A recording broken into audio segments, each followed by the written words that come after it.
So this is part 3 of my bad parts series, and I'm doing just generic car parts and tools that I've bought.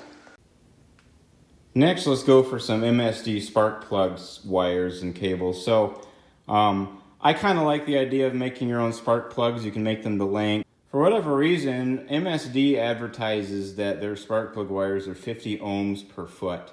And one of the cables that came in the $60 or $70 kit I bought from them was not. It was several hundred ohms per foot. Not all spark plug wires are the same. Make sure you measure them if you're interested in that. But the one worst thing about it was I took it back to where I bought it from at AutoZone, and they said they wouldn't do anything for me. They wouldn't warranty it or anything. So I would avoid this maybe. Instead, I went with some, what do you call it, Taylor cables, and they're very similar spark plug cables, and these were all good, and I actually like the feel of them a little bit better. They're a little more flexible, it seems, and they're actually, I think, a lower resistance per foot.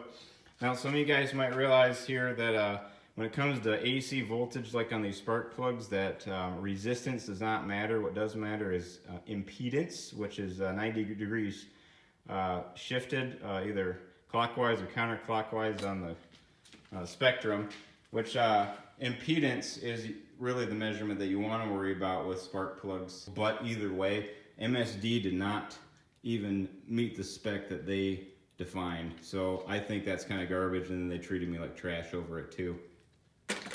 The next one is $5 brake pads.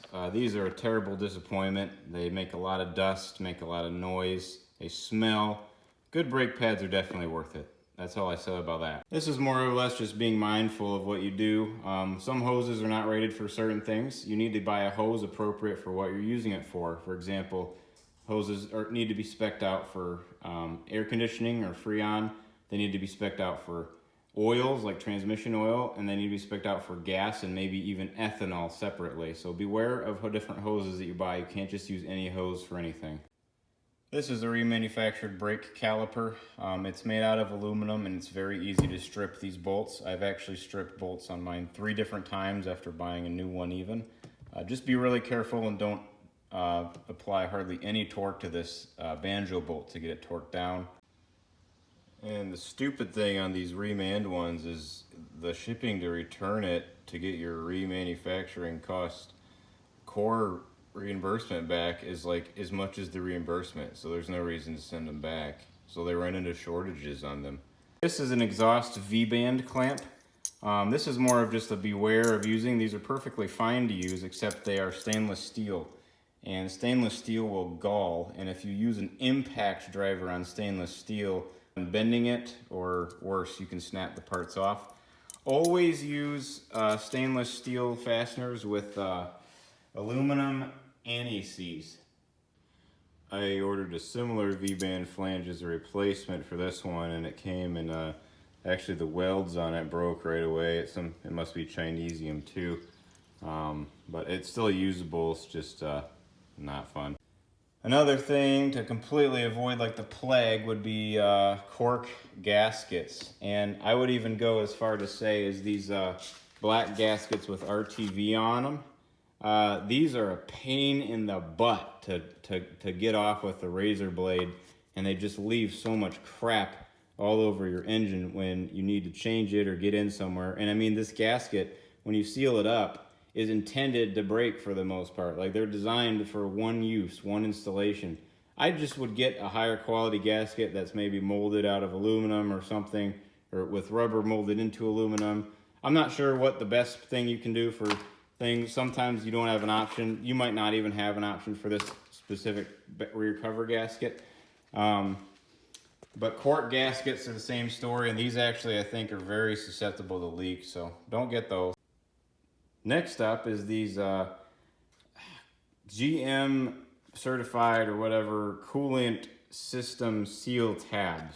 It's like stop leak for your radiator or your coolant system. So what you're supposed to do is just drop a couple of these in to your coolant system, and it says 1 to 1.5 grams of sealant per quart of coolant, and each of these tablets is 4 grams. It's kind of confusing math there, but honestly, because my head bolts didn't seal from this garbage ARP sealant, I tried using a package of these, and these didn't do anything at all. And from what I hear, you'll probably cause more problems than you'll fix using this sort of thing. You don't know what you're clogging up inside your coolant system.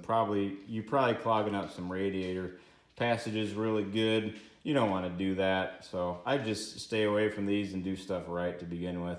Now they might help the occasional slow leak, but in my case, I mean, it was almost like water was gushing out the side of the engine. It's not going to fix that. Aware of junkyard parts. So this is a junkyard mass airflow sensor that I bought. Thankfully, most junkyards I go to will guarantee a part, and if you buy it, they will replace it. But I haven't really ever run into bad junkyard parts before.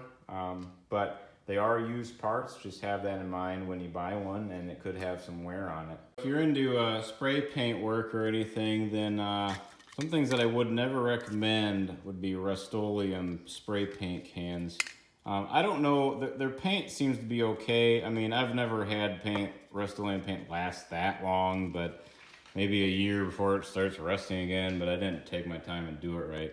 But the thing I don't like about these is the caps on them. You typically use them once and then they clog up and you can't use it again. So you have to clean it off really good before the next time you use it. And sometimes what I'll do is after I'm done using it, I'll soak it in like an acetone or something or an alcohol, isopropyl alcohol, to clean it out. But man, these things suck. If you want a quality paint, I would go for Valspar stuff. So these nozzles on Valspar are great. They work every time, they don't clog, and they have a really good application. Also with paint, holy crap, I bought some of this Paint Match GM White 40 because that's the color of my Fiero in an 88.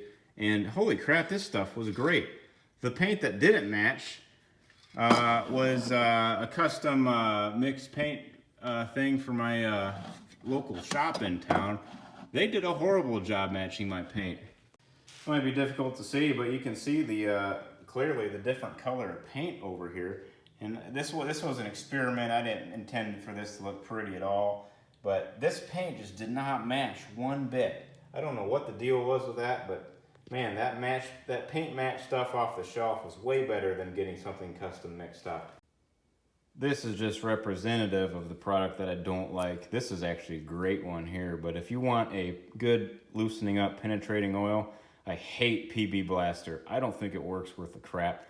Liquid Wrench though, it's nice. It foams up a little bit, so it kind of stays on the location that you sprayed it on. And I think it just does a better job overall.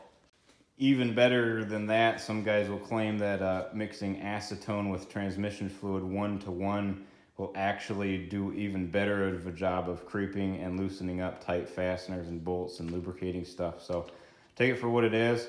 I personally don't understand how this works because acetone is a solvent and it's designed to dissolve oils like transmission fluid. So I'm not sure how long after you mix it up it's effective for, but from what I hear, it can work wonders for other people, and it actually does a really good job in lab tests. Some tools maybe. This was an engine hoist. For some reason the hydraulic cylinder bleeds down on it.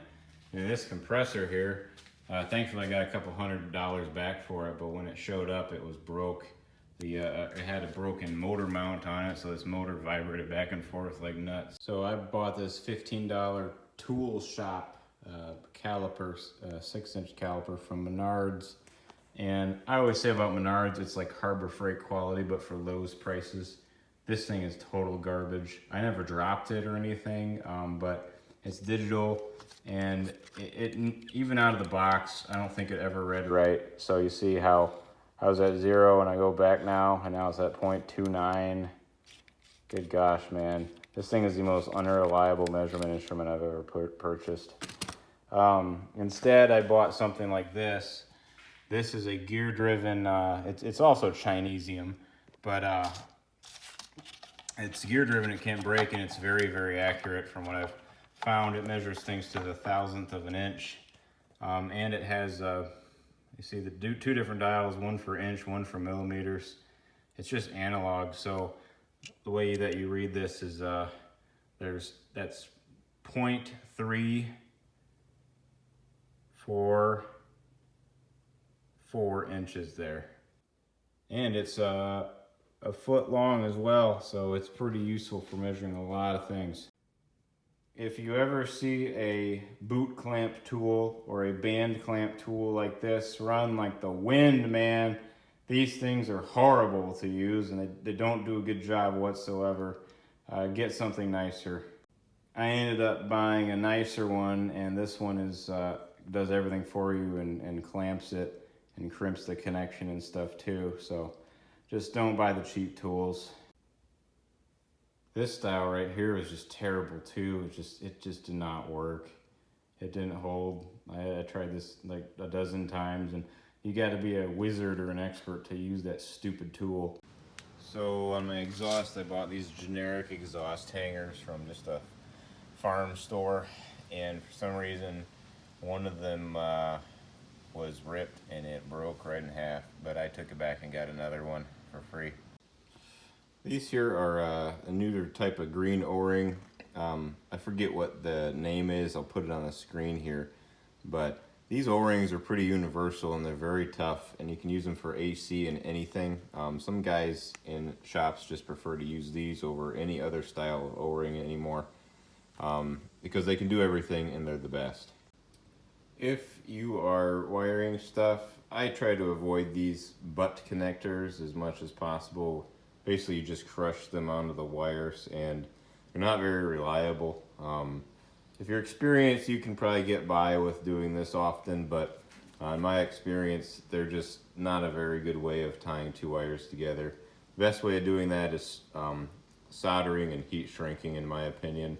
But I've had actually some problems with one butt connector where I used multiple wires in it on a harness where I had one pull out, and it was an ignition wire, and so it was fun to chase that one down.